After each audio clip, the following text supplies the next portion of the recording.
Mabuhay mga kapamilya. Welcome back to Financially Smart Pinoy, the podcast dedicated to helping Filipinos like you achieve financial independence and literacy. Absolutely. I'm Lex, And I'm Vera.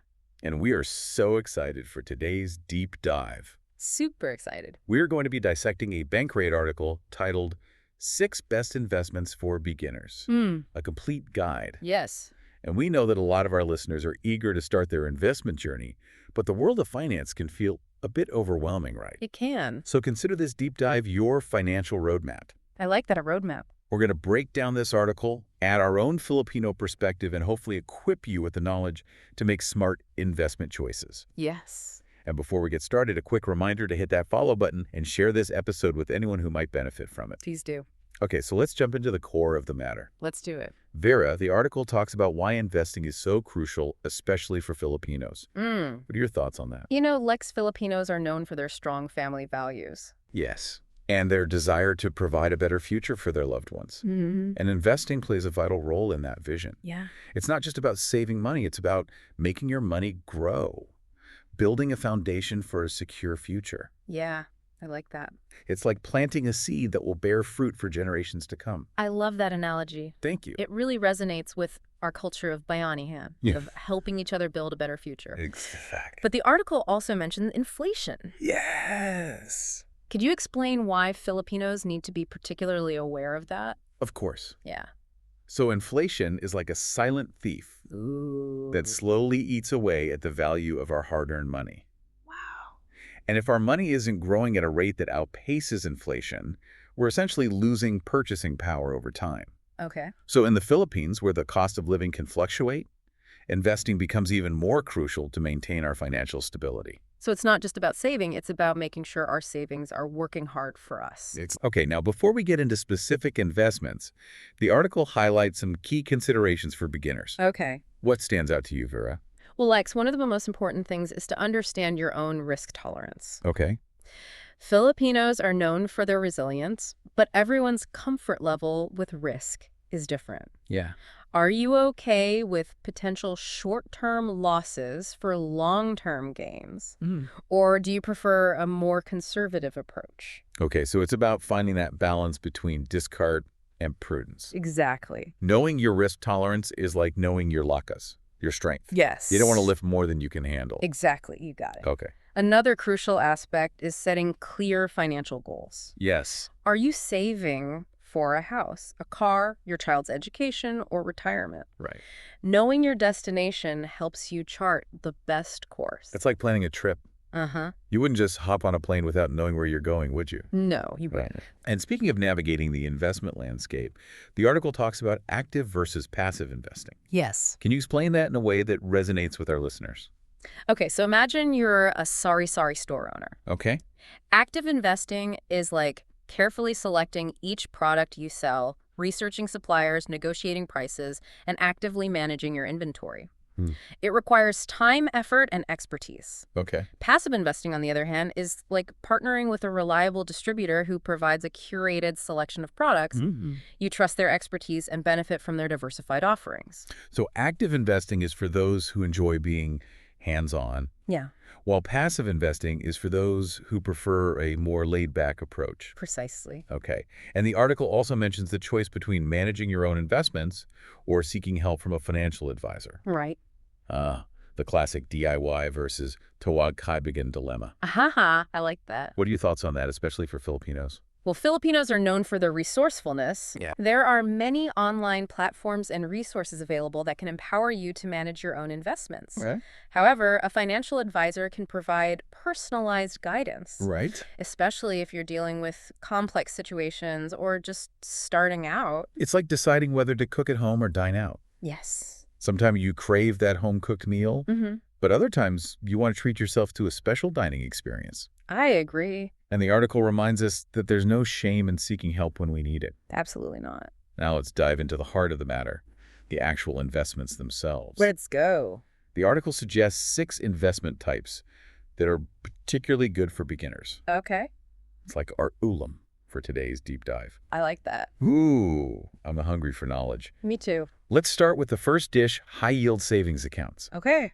These are different from your regular savings accounts, right? Yes. Lex high-yield savings accounts offer higher interest rates than traditional savings accounts. They're generally safe and easily accessible, making them a good starting point for new investors. So it's like putting your money in a Peluigan that actually gives you a decent return. Exactly. Okay, now the next investment on the menu is certificates of deposit, or CDs. Okay. These are a bit more long-term, offering fixed interest rates for a specific period. Yeah. So it's like putting your money in a time deposit. Mm-hmm. You know it's safe, and you'll get a guaranteed return after a certain time. Right.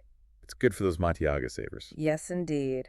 Now, for those working abroad, the article highlights the importance of 401k or workplace retirement plans. Oh, yeah. These accounts allow you to contribute pre-tax income and often come with employer matching contributions. So it's like getting leavering money from your employer. It is. That's a great way to boost your retirement savings. Absolutely.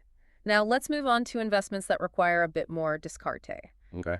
Mutual funds are like baskets of different stocks or bonds, offering diversification for those who aren't comfortable picking individual stocks. It's like buying a balau of assorted delicacies.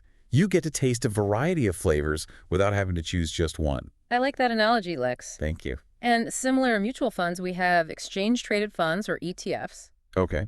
These also offer diversification, but trade on stock exchanges like individual stocks, Okay. giving you more flexibility. So it's like choosing your favorite snacks from a carinderia. You have more control over what goes into your balau. That's a great way to put it. And lastly, we have individual stocks, Yes. which represent ownership in a specific company. Right. These can be exciting, but also carry higher risks. They do. It's like putting all your puhunan into one negocio. Okay. It could lead to great success, It could. but it also requires careful consideration and discard. That's an excellent point. Lex, investing in individual stocks requires thorough research and a good understanding of the market. So we've explored 6 different investment options, each with its own flavor and level of Angus. We have. But how can our listeners turn this knowledge into action? What are some concrete steps they can take to start investing today?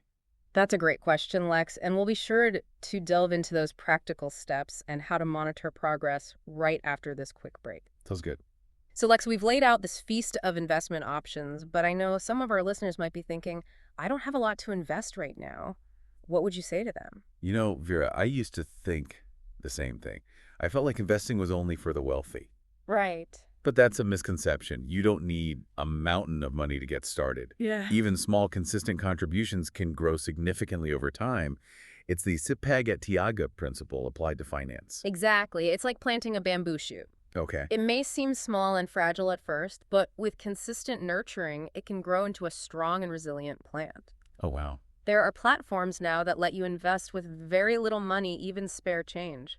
That's amazing. Yeah. It's like turning your bari-baria into a potential source of growth. Yes. Reminds me of the saying, "Anhin pang damo kung patay na ang bayo." What good is a lot of money if you haven't started growing it early on? Exactly. Time is your greatest ally in investing.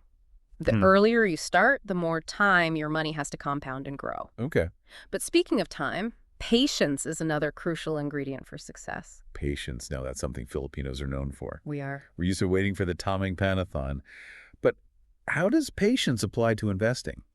Well, investing is not a get-rich-quick scheme. Right. It's a long-term journey, like nurturing a fruit-bearing tree. You plant the seed, care for it patiently, and eventually you reap the rewards. There will be market fluctuations, ups and downs, but the key is to stay focused on your goals and ride out the storms. So it's like riding a Kalisa. You might encounter bumpy roads along the way, but as long as you keep your eyes on the destination and trust the Kutsero, you'll get there eventually. That's a great analogy, Lex. Remember, the key to success in investing is not just choosing the right investments, but also developing the right mindset. Mindset is everything, isn't it? It's about having a long-term vision, being disciplined with our finances, and constantly learning and adapting to the ever-changing market. Absolutely. And speaking of learning, we've covered a lot of ground today, but this is just the beginning of your investment journey. This deep dive has definitely given our listeners a taste of the delicious possibilities in the world of investing. And just like any good handa, there's always room for more.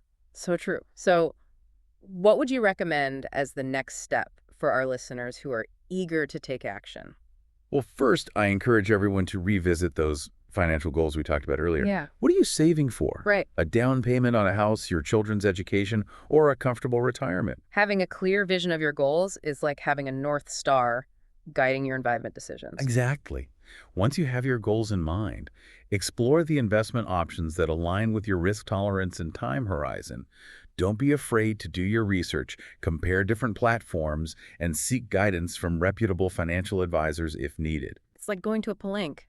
You wouldn't just buy the first thing you see. You'd compare prices, check the quality, and maybe even ask the suki vendors for recommendations. And just like navigating a bustling palenque investing requires discard knowledge and a willingness to learn and adapt. And don't forget Mga Kapamilya. We're here to support you on this journey.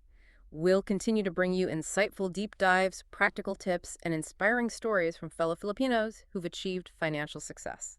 So stay tuned, keep learning, and never stop striving for a brighter financial future. Now, as we wrap up this deep dive, we want to leave you with a thought-provoking question. A bit of pasilbabong for our listeners to take home. Exactly. Given all that we've discussed, what specific steps can you take this week to move closer to your financial goals? Could you open a high-yield savings account? Research mutual funds or ETFs available in the Philippines? Yes. Or maybe even consult with a financial advisor. Every journey starts with a single step. Take that step today and you'll be well on your way to building the financial future you deserve. Mabuhay. And that concludes our deep dive for today. Maraming salamat sa pakikinig. Hanggang sa muli. Okay, so we've talked about setting goals, understanding different investment options, and even starting small. But what about tracking our progress? It's like planting a seed. We don't just walk away and hope for the best, right? Exactly. Lex, monitoring your investments is like tending a garden. You need to check for growth. Prune back any dead leaves and adjust your approach as needed. It's about staying engaged and making sure your investments are working towards your goals. So how often should Filipinos be checking on their investments? Is it a daily, weekly, or monthly thing? Well, it depends on the type of investments and your individual comfort level. For long-term investments like retirement accounts, checking quarterly or even annually might be sufficient. But for something like if you're actively trading stocks, you might want to monitor them more frequently. So it's about finding that balance between staying informed and not getting overwhelmed by the daily ups and downs of the market. That's exactly. Remember, investing is a marathon, not a sprint. Don't get discouraged by short-term fluctuations. Focus on the long-term growth and stay committed to your goals. That's a great reminder. And speaking of staying committed, we also need to talk about adjusting our approach as we go. What are some signs that Filipinos should look out for that might indicate a need to change their investment strategy? Well, Lex, one sign is if your investments are consistently underperforming compared to the market or your own expectations, it might be time to reassess your portfolio, diversify your holdings, or seek advice from a financial professional. So it's like reviewing your sorry store inventory. If certain items aren't selling well, you might need to restock with something more in demand. Exactly. And just like a savvy business owner, a smart investor stays adaptable and makes adjustments as needed. Another sign might be major life changes, like getting married, having a baby, or approaching retirement. These events can impact your financial goals and risk tolerance, requiring a shift in your investment strategy. Okay, it's like adjusting the recipe of your favorite adobo dish. You might need to add more soy sauce vinegar or spices depending on the occasion and the taste you're going for. I love that analogy, Lex. It highlights the importance of being flexible and tailoring your investments to your individual needs and circumstances. Remember, there's no one-size-fits-all approach to investing. What works for one person might not work for another. That's such an important point. We all have our own unique financial journeys, and our investment strategies should reflect that. Now, before we wrap up, is there any final Pampagana, any last piece of advice you'd like to share with our listeners? My final message to all our Kapamilya is this. Never stop learning. The world of finance is constantly evolving. Stay curious, read books, attend webinars, listen to podcasts like this one, and surround yourself with people who are knowledgeable about finance. The more you know, the better equipped you'll be to make informed decisions and achieve your financial dreams. That's such powerful advice. Knowledge is power, especially when it comes to our finances. So keep learning, keep growing, and keep striving for that brighter financial future. Maraming salamat po sa pakikinig mga kapamilya. Until our next deep dive. Mabuhay!